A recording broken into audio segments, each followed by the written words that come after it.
Hello friends, in this video I will explain you about the third chapter. The name of the chapter here you can see it is written managing in a changing global environment. Okay, so how we should manage our different organization in changing global environment, about that we are going to study in this chapter. So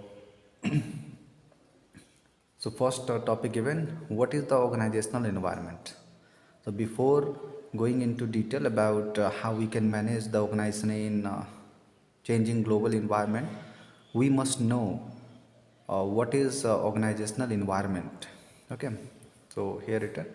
The environment is the set of forces surrounding an organization that have the potential to affect the way it operates and its access to scarce resources.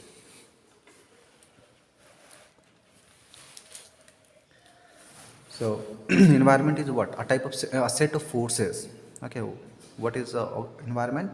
Environment is the set of forces surrounding an organization that have the potential to affect. It means those set of forces, you can say the set of forces surrounding the organization that have the potential to affect the way it operates, the way the organization operates, and its access. It means the organization's access to scarce resources.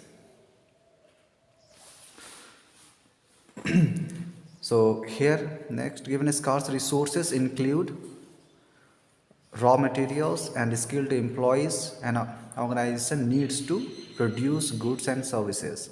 So what are scarce resources? Scarce resources include raw materials and skilled employees. An organization needs to produce goods and services. The information means these all things means the scarce resource means first given raw materials and skilled employees.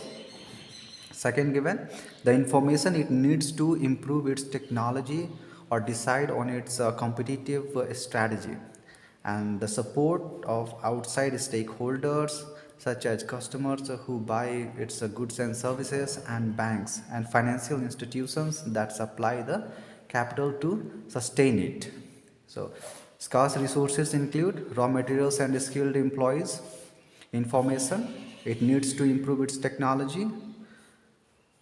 Then given the support of outside stakeholders such as customers and banks and financial institutions that supply the capital to sustain. So these are different scarce resources which organizations need to grow.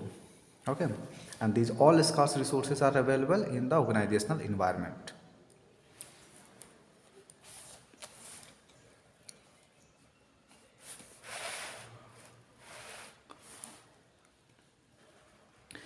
Forces in the environment.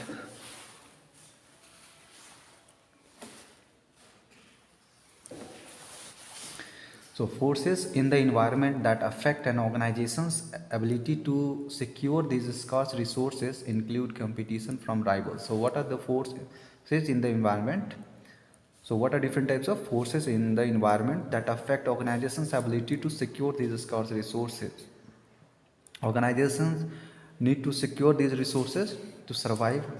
Okay, so that's why written. So forces in the environment that affect an organization's ability to secure these scarce resources include competition from rivals.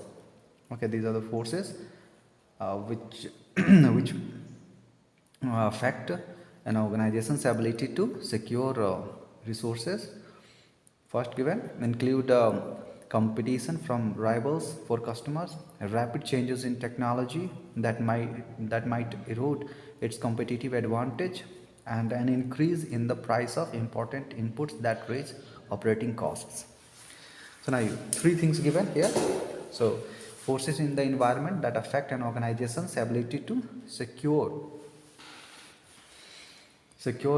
these scarce resources include the first given competition. So here it is the first one, the competition from rivals for customers.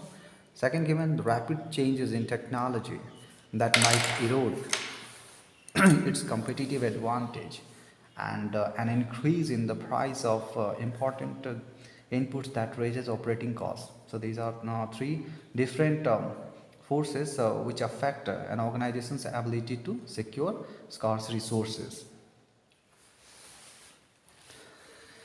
The term organizational domain refers to the particular range of goods and services that the organization produces and the customer and other stakeholders whom it serves.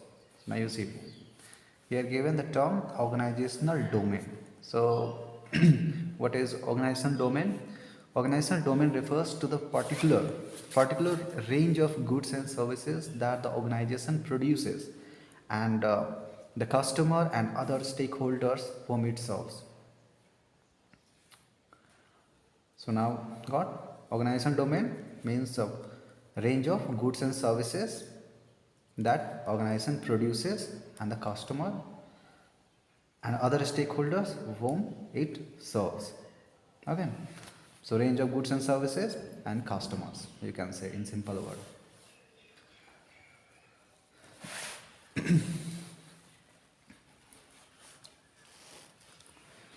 An organization attempts to structure its transaction with the environment to protect and enlarge its domain. So here given, an organization attempts to structure its transaction with the environment to protect. So why organizations structure its transaction with the environment? To protect and enlarge its domain so that it can increase its ability to create value for customers, shareholders, employees and other stakeholders. Okay. Here given, an organization attempts to structure means organizations attempt to structure its transactions. Why it is structured?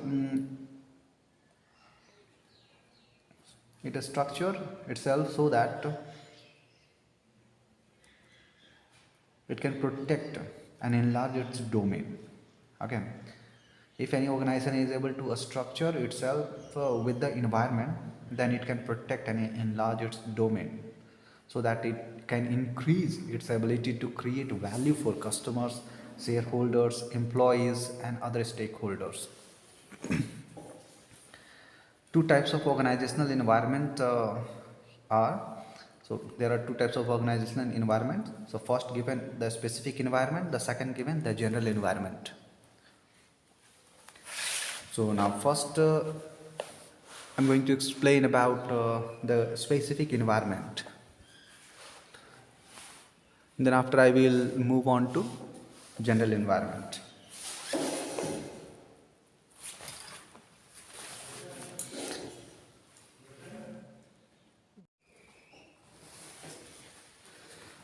So here now I was explaining about the specific environment.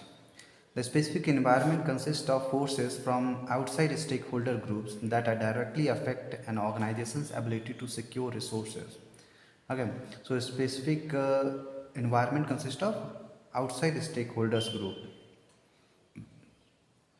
So outside stakeholders group may be distributors, customers, competitors, suppliers. Okay, so that's why here written customers, distributors, unions, competitors, suppliers and government are all important outside stakeholders who can influence and pressure organizations to act in certain ways. Okay, an organization must engage in transactions with each of the forces in its specific environment if it is to obtain the resources it requires to survive and to protect and enhance its domain. You see here, an organization must engage in transaction with each of the forces in its specific environment. It means here the organization must engage in transaction with each of the forces in its specific environment. Why that type of transaction required with the forces in the specific environment?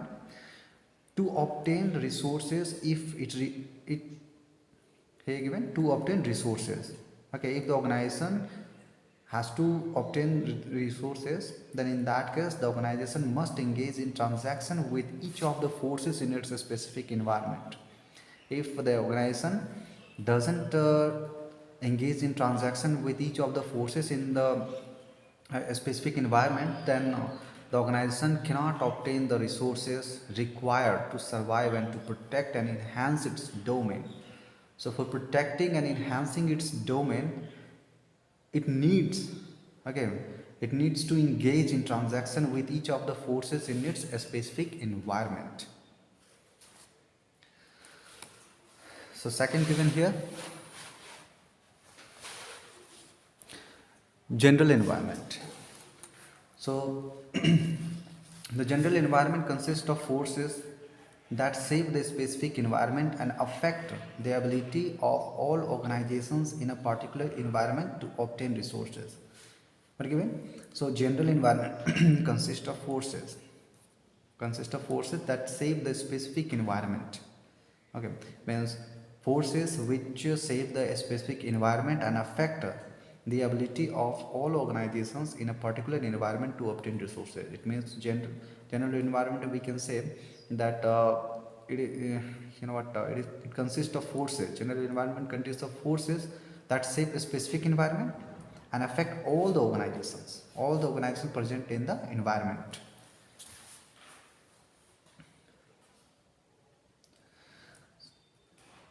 And here given some example, just like technological forces such as the development of new production techniques and new information processing equipment influence many aspects of organizations operation. You can say technological forces given. So if technology changes, then that is going to affect all organization, not a single, but all organization in the environment. Or it may be that now you can see here given new information processing equipment. If new information processing equipment it is developed, then it is not that the only one particular organization is going to be affected. No, means the whole organization, means all organizations in the environment are going to be affected by that. Then given political and environmental forces influence government policies towards organizations and their stakeholders. Political and environmental forces influence government policies toward organization and their stakeholder. So here also political and environmental forces may come under general environment. So these are the forces.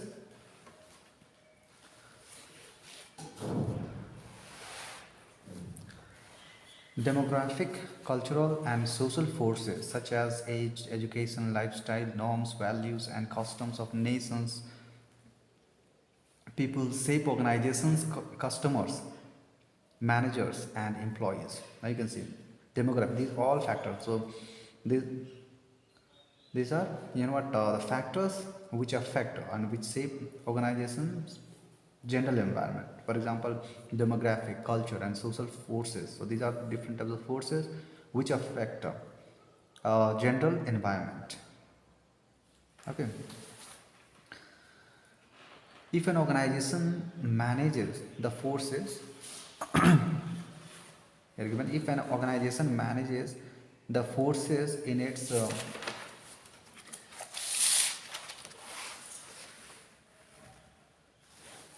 general and specific environments effectively, so that it obtains the resources it needs, its domain will grow as it produces more goods and services and attracts new customers.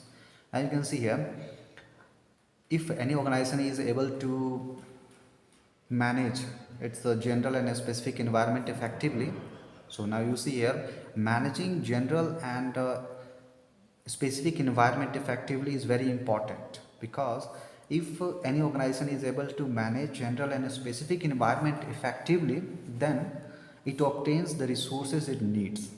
Okay, then only in that case it will be able to obtain the resources it needs, its domain will grow. And if it is able to obtain resources for producing different products, then in that case its domain will grow as it produces more goods and services. So that is natural that if any organization is able to obtain more resources, then in that case it will grow and it will attract new customers also.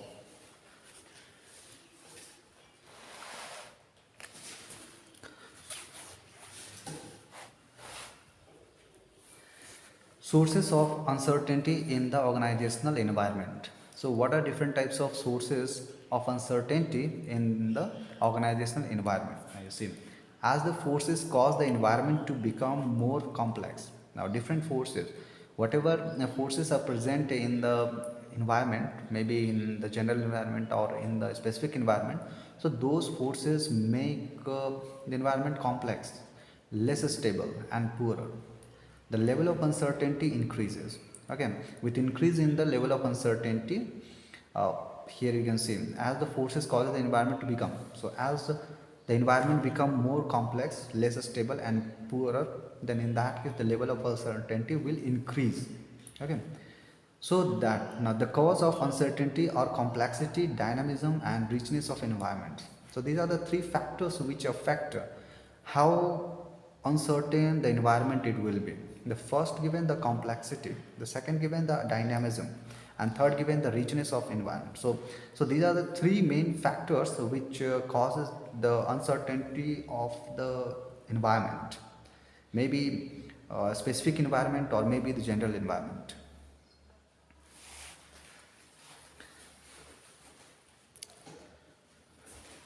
So first given environmental complexity.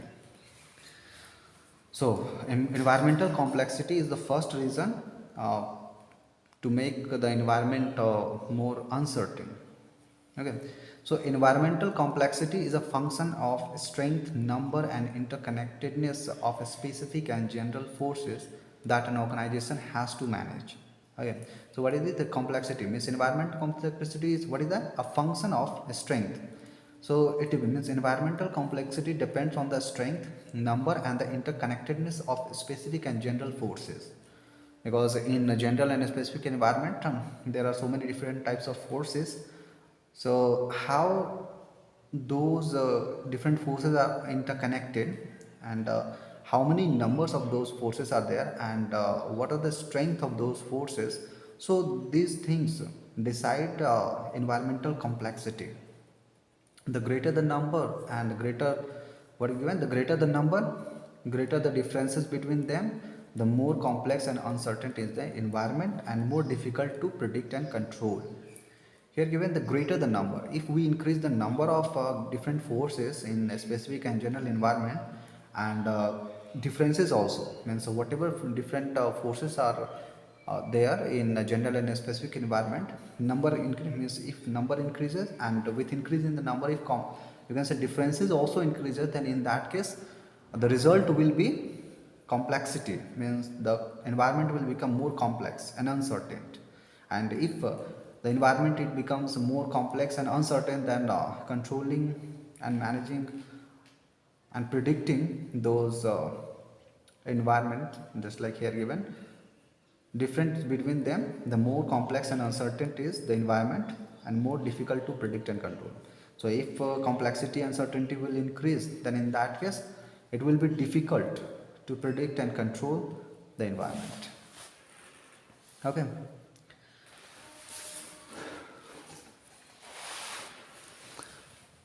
Then next given environmental dynamism. Dynamism means changes, means fluctuations in the environment. Environmental dynamism is a function of how much and how quickly forces in the specific and general environments change over time. So that's what I said. Means dynamism means how fast, okay, how fast or how quickly different forces in a specific and general environment changes over time. That will decide the environmental dynamism. And with increase in environmental dynamism, there will be increase in the uncertainty in the organization. Okay, so that's it. Then an environment is a stable, so in which case, so I explained just now about the environmental dynamism. So now I'm going to tell about something about the stability. Okay, means how the environment is going to be stable, how we can make the environment stable, and how we can predict the environment.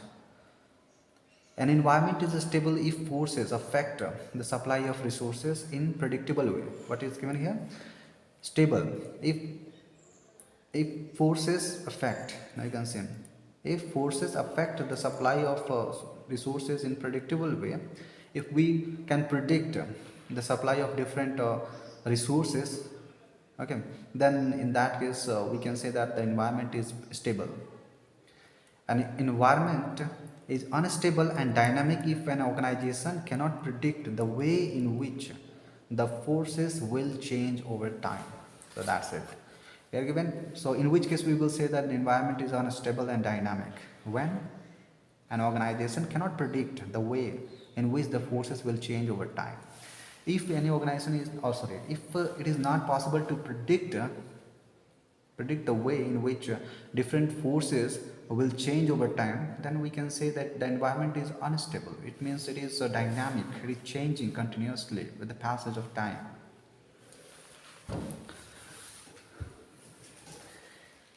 Then third reason, or you can say the third source of uncertainty in the organizational environment is given environmental richness. So first I will tell about environmental richness, and then after I will say that how this is the source of uncertainty in the organizational environment. Environmental richness is a function of the amount of resources available to support an organization's domain. Okay, so here given as a function of amount of resources, so it is nothing but richness. It is related to the amount of resources available to support an organization's domain. For any particular organization, there is need of resource, means different types of resources are required for the organization to survive. Okay, if the amount of resources available are greater, then we can say the environment is rich. Okay, the environment is rich for the organization.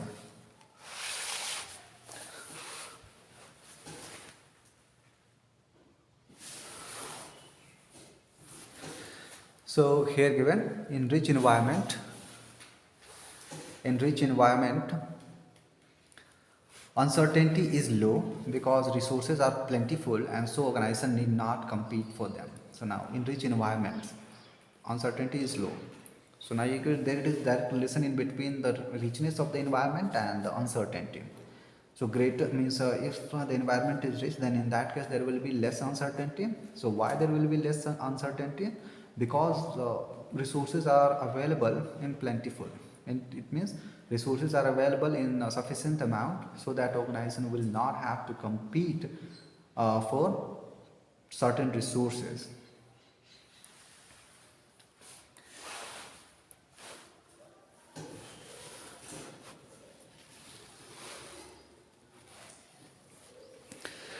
Then next event,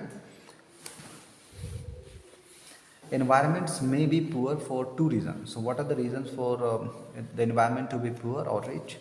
The first reason given, an organization is located in a poor country or poor region of a country.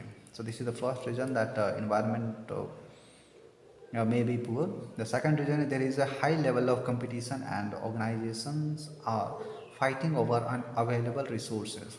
If there is very high level of competition among different organizations over available resources, then we can say the environment is poor.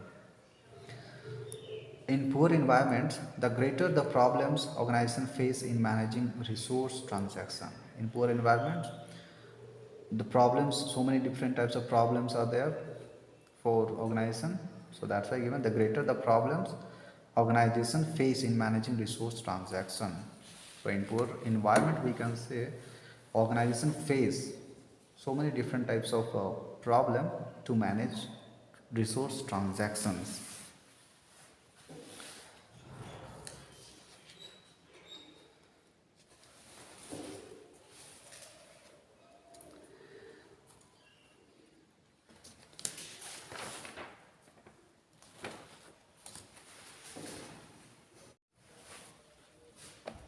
Next topic given here, resource dependency theorem.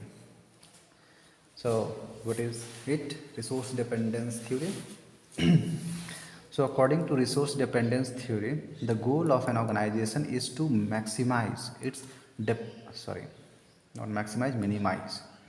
So So what it tells, according to resource dependence theory, the goal of an organization is to minimize its dependence on other organizations for supply of scarce resources in its environment, and to find ways to influence them to secure needed resources.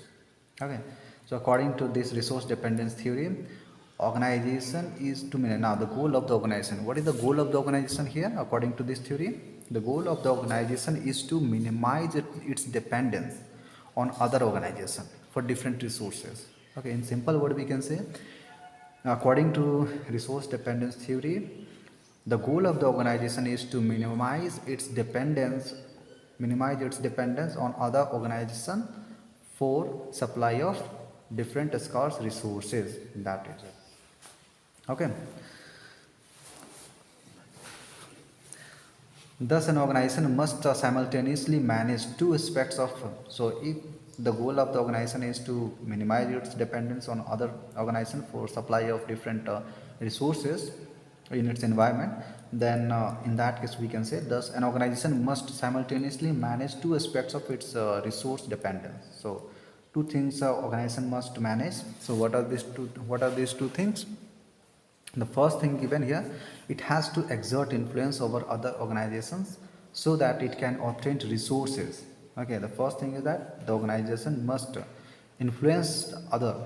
Okay, so exert influence over other organizations so that it can obtain resources. If any organization is able to influence other organization, then in that case, that organization will be able to obtain resources from other organizations.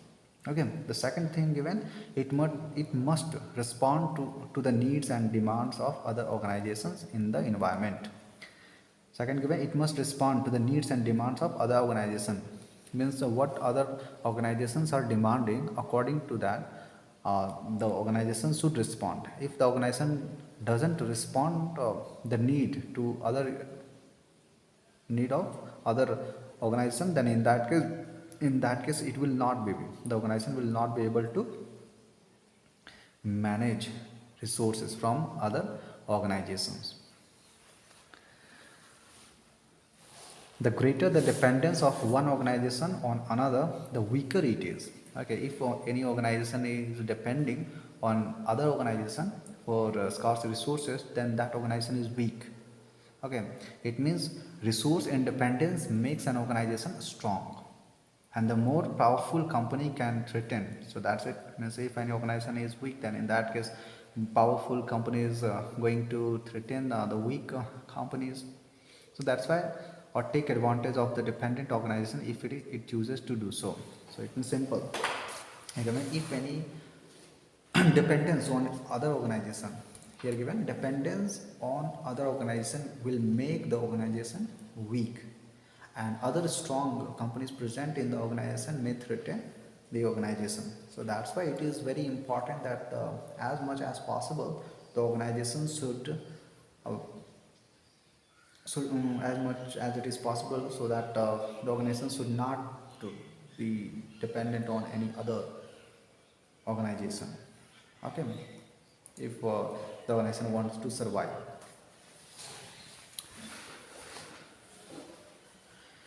So in other words, we can say that in the first chance, the organization should respond and should try to control the resources available in the environment. Interorganizational strategies for managing resource dependencies. So what are different types of interorganizational strategies for managing resource dependencies? To reduce uncertainty, an organization needs to devise interorganizational strategies. So why interorganizational strategies are required for managing resource dependencies? So to reduce uncertainty. The reason is that different organizations use different strategy for managing resource dependency is to reduce uncertainty in the environment. So given to reduce uncertainty, an organization needs to devise interorganizational strategies to manage the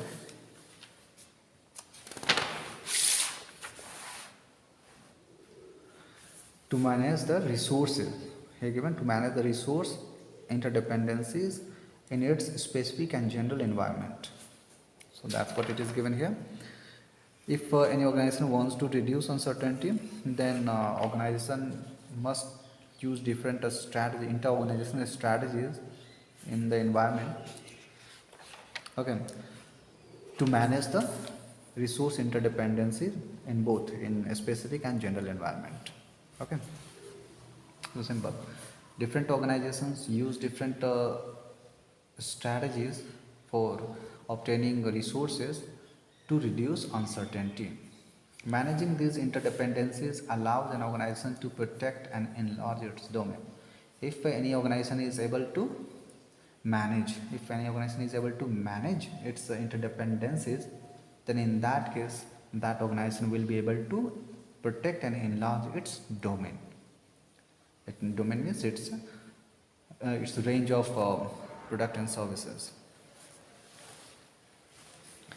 In the specific environment, two basic types of interdependencies cause uncertainty. So in the specific environment, two causes are there for uncertainty. First given symbiotic and the second given competitive.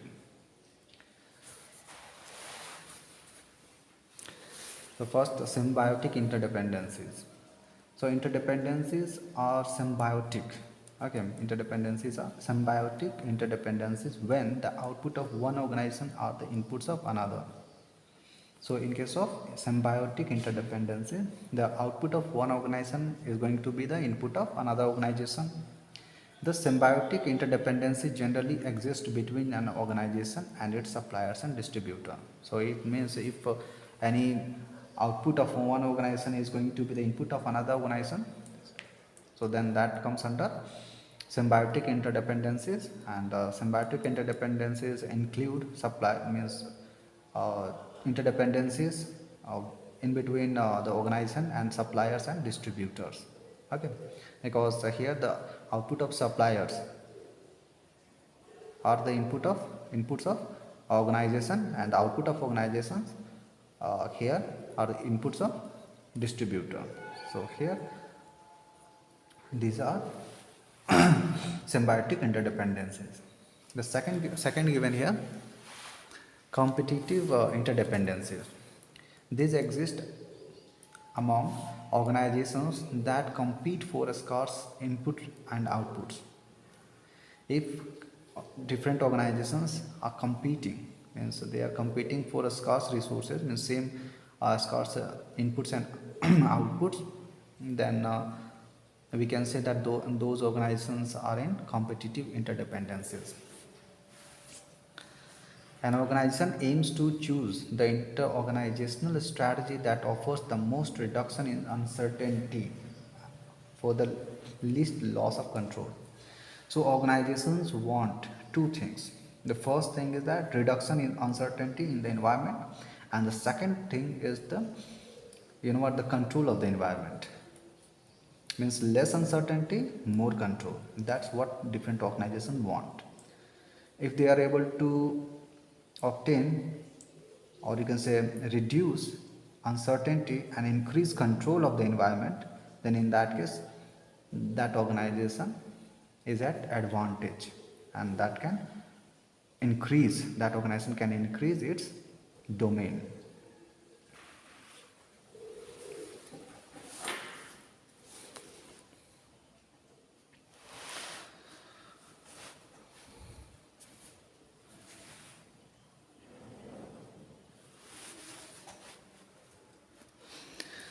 Now next given here, strategies for managing symbiotic resource interdependencies.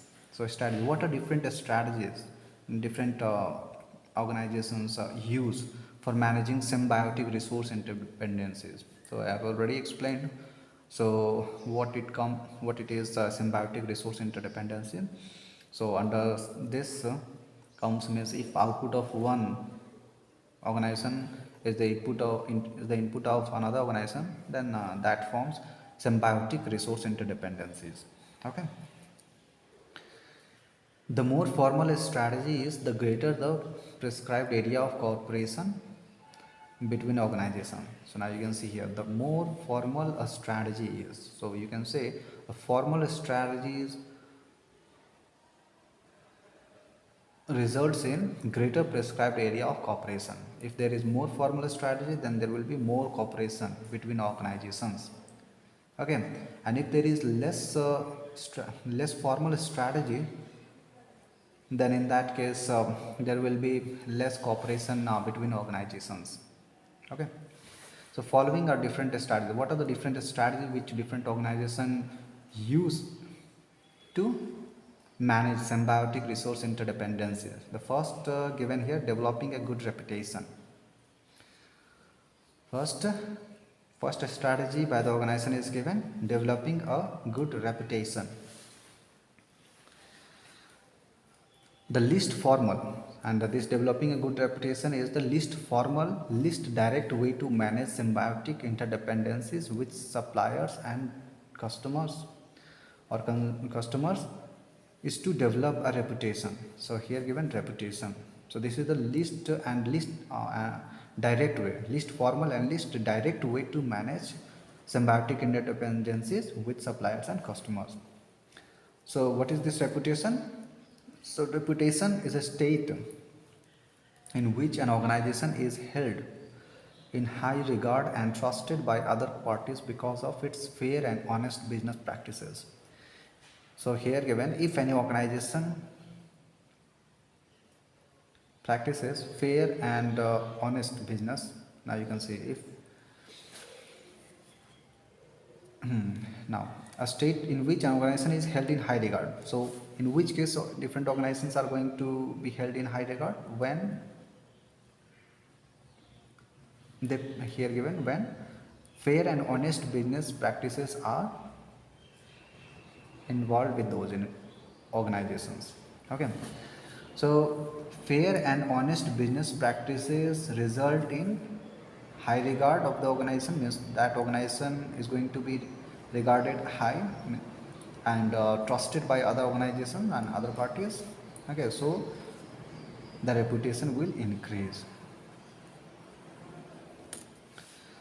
So that's it is given.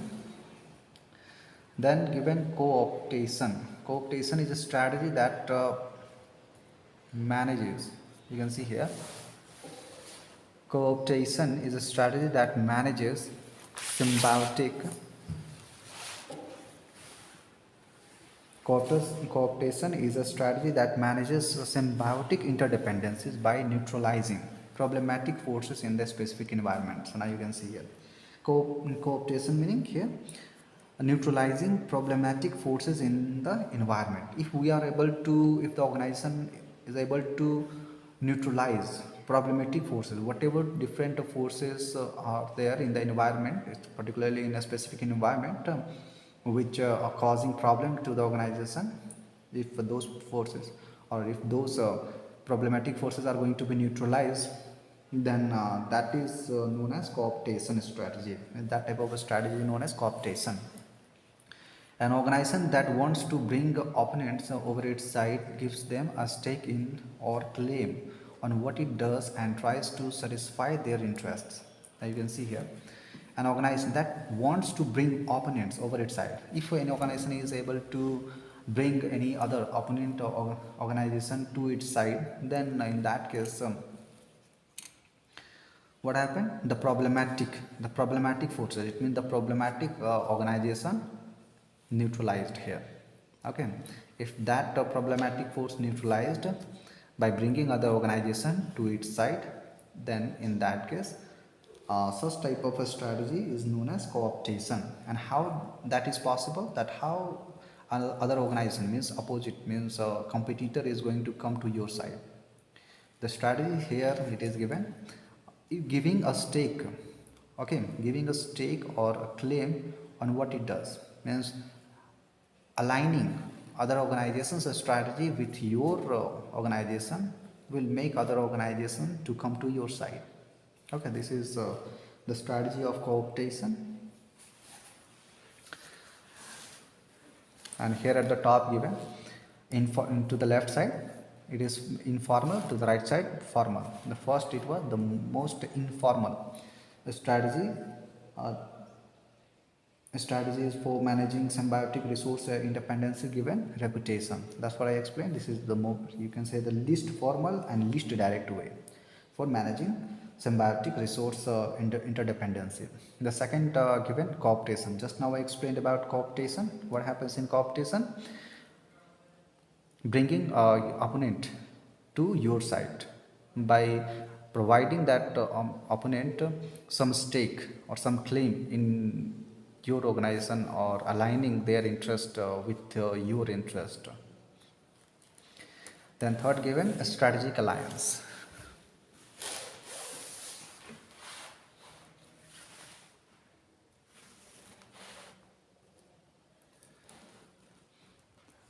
Third given, a strategic alliance. A strategic alliance is an agreement that commits two or more companies to share their resources to develop joint new business opportunities. Okay, here in this case, two is an agreement. Here, this is what is strategic alliance. It is a type of agreement that commits two or more companies. It is a type of agreement that commits two or more companies to share their resources to develop joint new business opportunities. Okay, that is it. Strategic alliance means providing an agreement, means agreement that commits two or more companies to share resources to develop joint new business opportunities. Okay, so what are different types of strategic alliances are there? So now you see there are several types of strategic alliances. First given long-term contracts, second given networks, third given minority ownership, fourth given joint venture. So these are different types of strategic alliances which different organizations use to manage symbiotic resource interdependencies. The more formal an arrangement, even the more formal an arrangement, the stronger and more prescribed the linkage and tighter the control of the joint activities. So you see here formal arrangement. Okay, formal arrangement causes a stronger and more prescribed linkage. So in simple word we can understand. So how formal arrangement related to strength, okay, strength of linkage and the control. You see formal arrangement causes stronger and prescribed linkage, okay, and tighter the control, and the stronger and more prescribed linkage results in tighter control of the joint activities. Means there will be more controlled way of activities.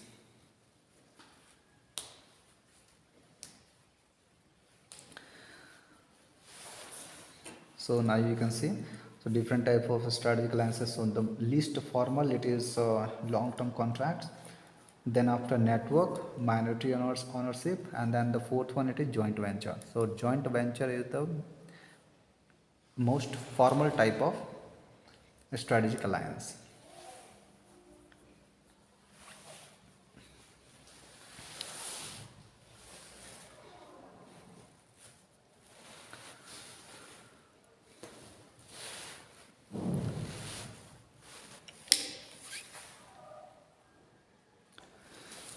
So long-term contracts given first. So what it is?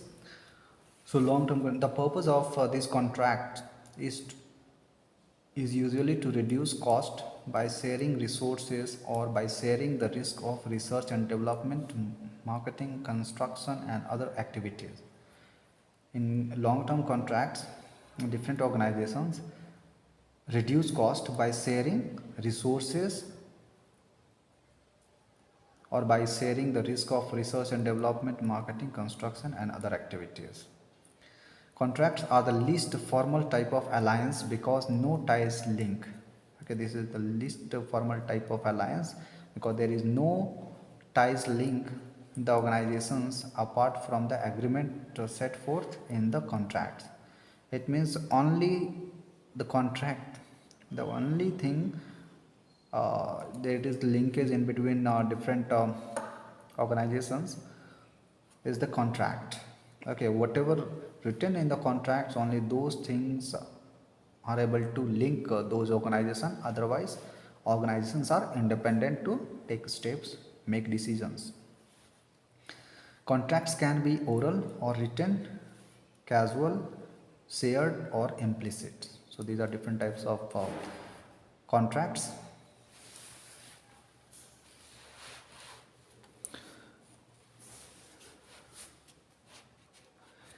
Next, given networks. A network or network structure in a cluster of different organizations whose actions are coordinated by contracts and agreements. Now you can see network structure. Network or network structure is a cluster of different organizations. Okay. Here in case of network, so many different organizations make a cluster. Okay, whose action and their actions, the actions of different organizations are coordinated by contracts and agreements rather than through a formal hierarchy of authority. So in other words, we can say network is nothing but the cluster of organization where organizations activities are linked by agreements and contracts and not by the hierarchy of the organization. Okay. Members of network work closely to support and complement one another's activities.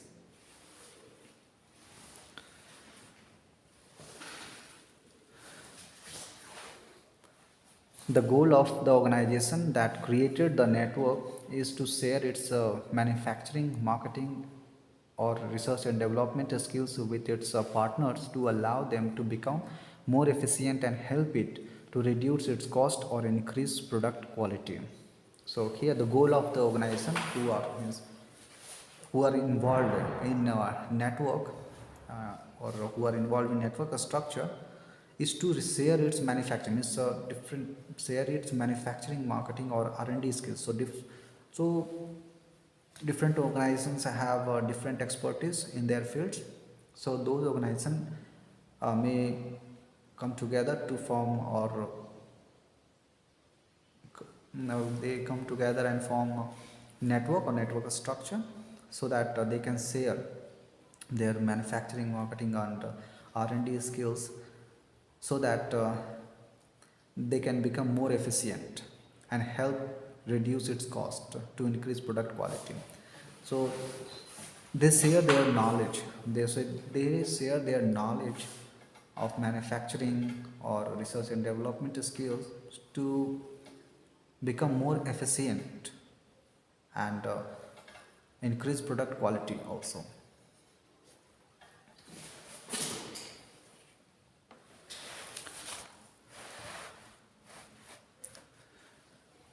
Next, even minority ownership. So this is the third type of strategic alliance.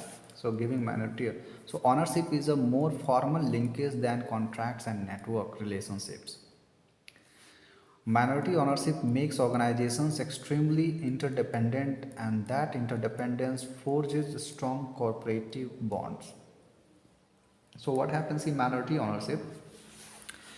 So here in minority ownership, one organization share its some part, or you can say a small part of its organization, small part of the company is going to be purchased by other organization. Okay, so in this way the organization which purchased the part of the organization had some stake in the given organization. In this way we can say they are linked, so if other organization has a stake in the first organization, then in that case the other means the second organization will cooperate with the first organization so that the first organization can improve and can increase its domain in the environment.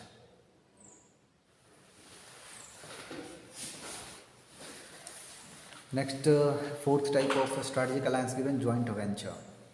So what it is? A joint venture is a strategic alliance among two or more organizations that agree to jointly establish and share the ownership of a new business. So what happens in joint venture? It is a type of strategic alliance where two or more organizations agree to jointly establish and share the ownership of a new business. So if two or more companies want to establish a new company, then in that case, so those companies will come together, they will contribute capital to start a new company. So this process is known as joint venture. So joint ventures are the most formal of the strategic alliance because the participants are bound by a formal legal agreement that spells out their rights and responsibilities. So given here, joint ventures are the most formal. So why most formal?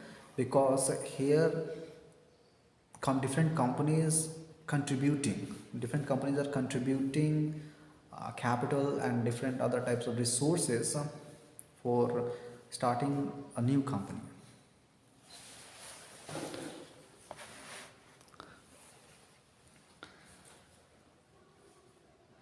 And here participants, and in joint venture, one more thing we should keep in our mind, that the participants are bound by formal legal agreement. Okay, so each and every participant in the joint venture is bound by some legal agreement.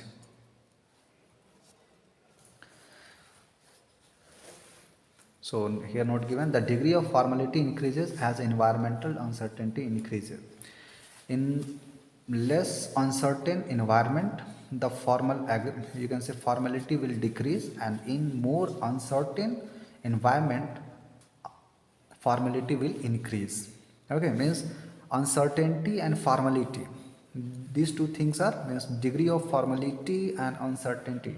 These two are related with each other. So the greater the degree of uncertainty, the greater it will be the formality. Okay. So the lesser is the uncertainty in the environment, the lesser will be the degree of formality.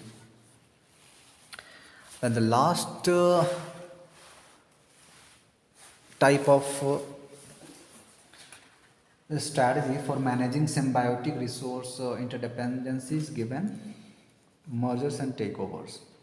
Okay, the most formal strategy for managing symbiotic and competitive resource, because the mergers and takeovers can also be applied for competitive resource interdependency. So that's why here written also. So the most formal strategy, this is the most formal strategy for managing symbiotic resource interdependencies. Here given to merge or a takeover.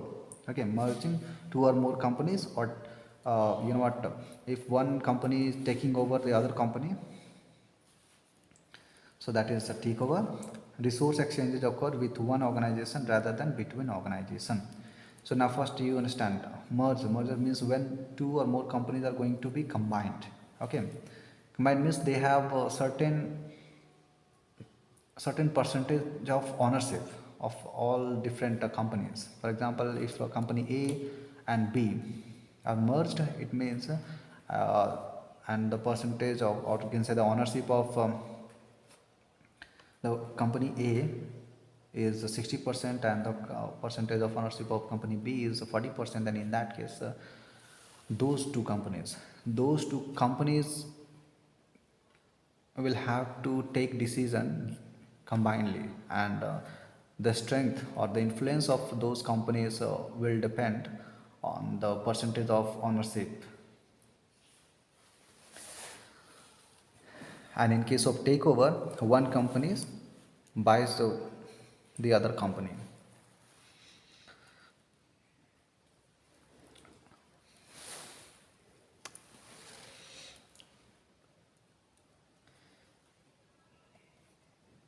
Resource exchange occur within one organization. Okay, now here if any one company it is purchasing or taking over of another company, then in that case that means the combination of those companies will become the single one. So that's why the transaction, okay, there will be exchange of resources will happen only in single organization, and an organization can no longer be held hostage by a powerful supplier. So now the buyer or supplier company means those two companies are more, you can say, combined, or one company is taken by the other, so there is no need to held hostage any other company.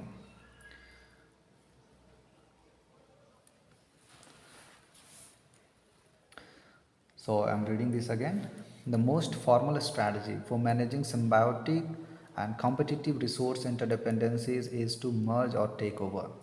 Resource exchanges occur within one organization rather than between organizations, and an organization can no longer be held hostage by a powerful supplier. So who are powerful supplier that might demand a high price for its products, or by a powerful customer that might try to drive down the price it pays for a company's products. Okay.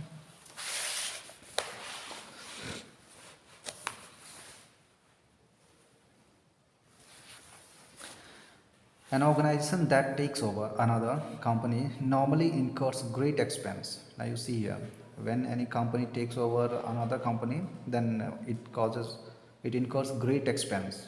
Okay, it requires a huge amount of money, and faces the problems of managing the new business also. Thus, an organization is likely to take over a supplier or a distributor only when it has a very great need to control a crucial resource or manage an important interdependency. Now, you see, taking over another company is very expensive and very problematic also, because of taking over any other company it requires a huge amount of money, and the second thing is that to manage the new company a large number of problems are to be solved. So that's why any company should take over any other company only in the case when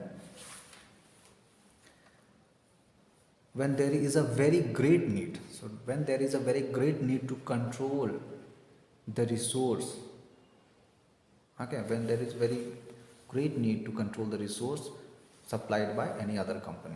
If there is not a very great need to control the resources supplied by the other company, then it is not recommended to take over any other company. Okay, because different companies have different cultures, different structure. So to managing different cultures and different structure, it become very problematic. So that's why any company who is going to take over any other company should consider these all factors before taking decision.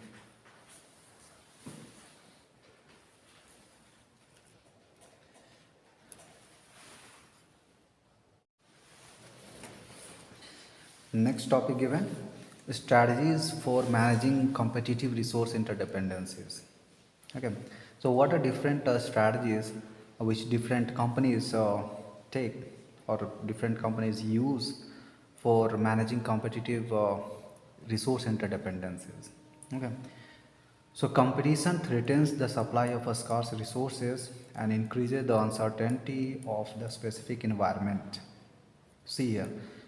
So competition threatens the supply of a scarce resources and increases the uncertainty of the specific environment. Hence, you can see here there is direct relation in between competition, scarce resources available, and uncertainty. Competition causes, you can say, reduction in scarce resources, and reduced scarce resources causes uncertainty in the specific environment. Organizations organizations use a variety of techniques to directly manipulate the environment to reduce the uncertainty of their competitive interdependent activities. So organizations use a variety of techniques. So what are different techniques? You can see here, organizations use a variety of techniques to directly manipulate the environment. So organizations manipulate the environment to reduce the uncertainty of their competitive interdependence. So Okay, I already explained that organizations or companies want to reduce uncertainty in its competitive environment.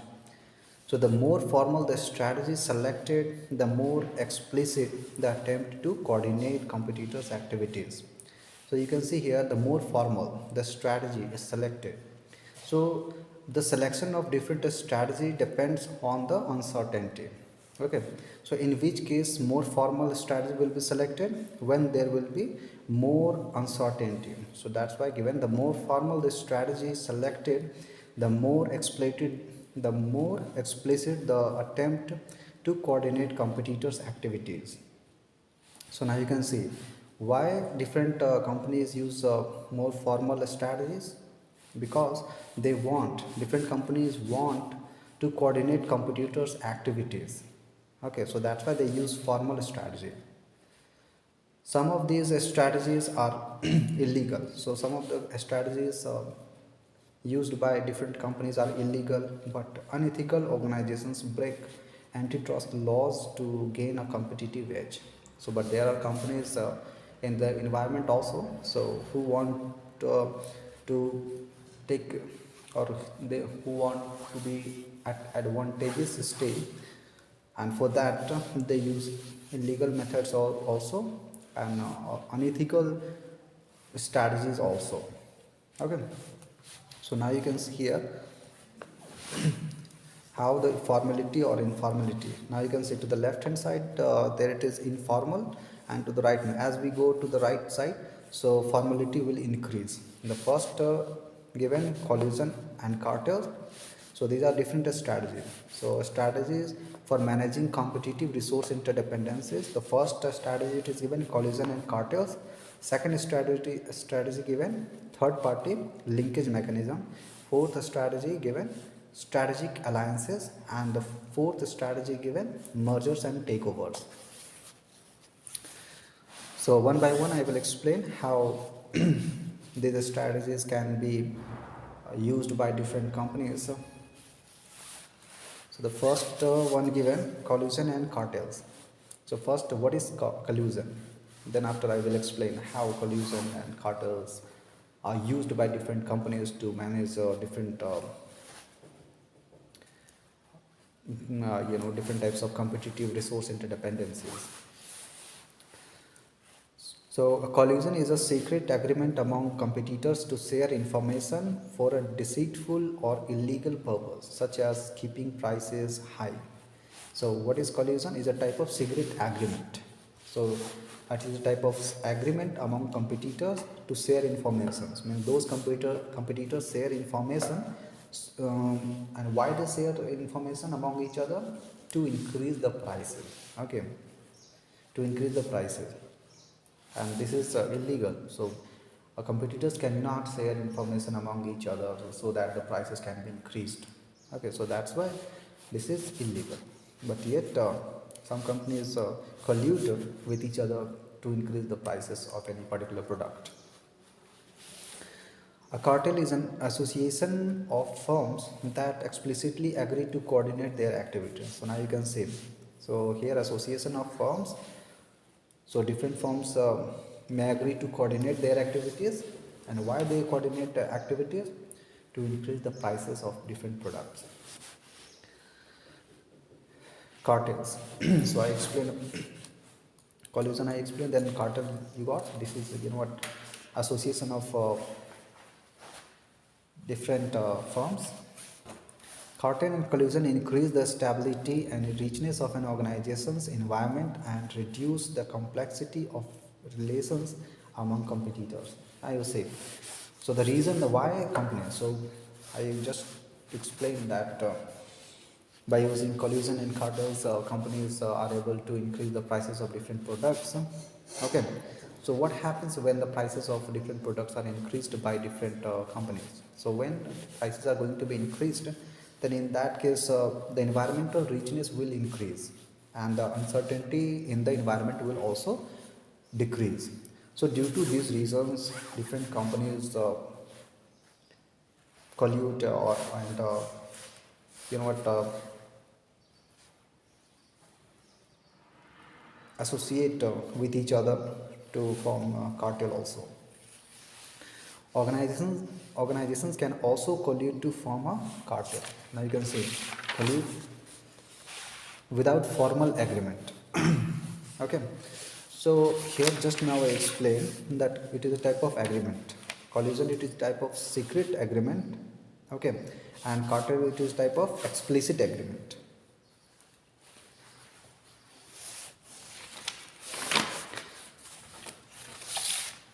So organization can also collude to form a cartel. So for what purpose? You can say organization can collude to form a cartel. Why organization collude to form a cartel? So that's I explained. And in what way different organizations collude to form cartel. So given without formal written agreement, also they can form a cartel. How? By signaling their intention to each other by public announcements about their future strategies. So different companies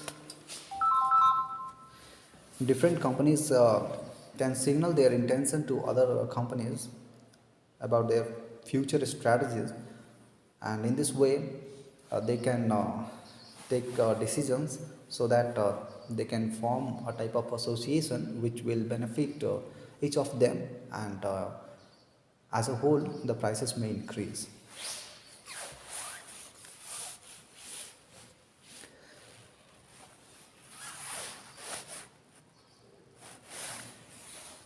Second way given here, second given the third party linkage mechanism. Okay, the second way. So now you can see strategy for managing competitive resource interdependency. So the second way to manage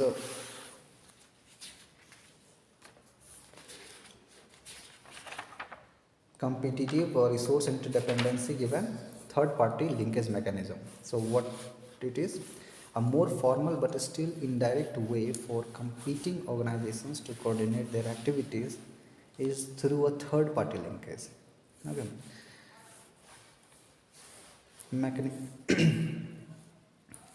So what it is, a third party linkage mechanism? So here companies use a regulatory body that allows organizations to share information and regulate the way they compete. So by using different regulatory bodies, different companies form or can use different strategies to manage competitive resource interdependencies.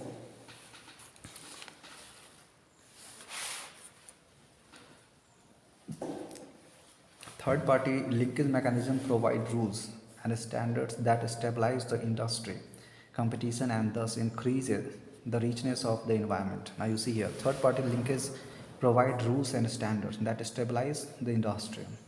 Okay. The third party, what is the function of third party here? The third party stabilize means provide rules and standards that stabilize the industry competition and thus increase the richness of the environment. They reduce the complexity of the environment because they regulate the interaction of organizations. So here third party mechanism is very simple. Here a third party provide rules and standards which stabilizes the industry and provides a stable environment for different firms. So in short given, third party linkage mechanisms provide a way for competitors to manage resource interdependencies and reduce uncertainty.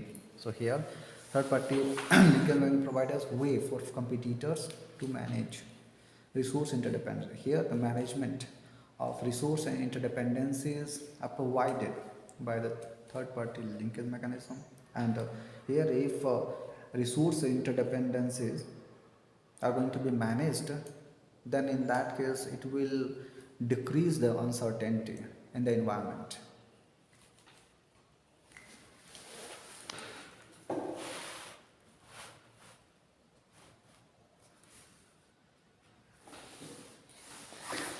Third given here, strategic alliance. So the strategic alliance we use in case of symbiotic resource interdependencies also, and in case of competitive resource interdependencies also. So strategic alliance is given competitors can cooperate and form a joint venture to develop common technology that will save them a lot of money, even though they may be in competition for customers when their final products hit the market. Now you see here strategic alliance. In case of competitive resource interdependencies, a strategic alliance can be used in a way that will help each means that will help different uh, companies to cooperate for the development of products. Means, for example, it may be that they are going to cooperate each other in research and development field, but when they produce any final good, then in that case in the final product market they are going to be competitors. Okay, in developing new products in the research and development field, they are going to cooperate each other, but they are going to be competitors when the final product come to the market. So that is a way to manage uh, competitive resource interdependencies. Then the last one given, the fourth, mergers and takeovers. Mergers and takeovers also used for managing symbiotic resource interdependencies. Okay, so here in case of competitive resource dependencies, also mergers and takeovers are used. So I have already explained uh, about mergers and takeovers, but yet again I am explaining mergers and takeovers can improve a company's competitive position by allowing the company to strengthen and enlarge its domain and increase its ability to produce a wider range of products and to better serve more customers. Now you can see mergers and takeover. When mergers and takeovers happen in the specific environment or in the general environment, sorry, in the specific environment, particularly in the specific environment, then in that case the company's domain will increase. Okay, the companies whose dominance is greater, that company's domain it will increase. It means the products or services which the company provides will increase. Okay, and that increase in those product and services will cause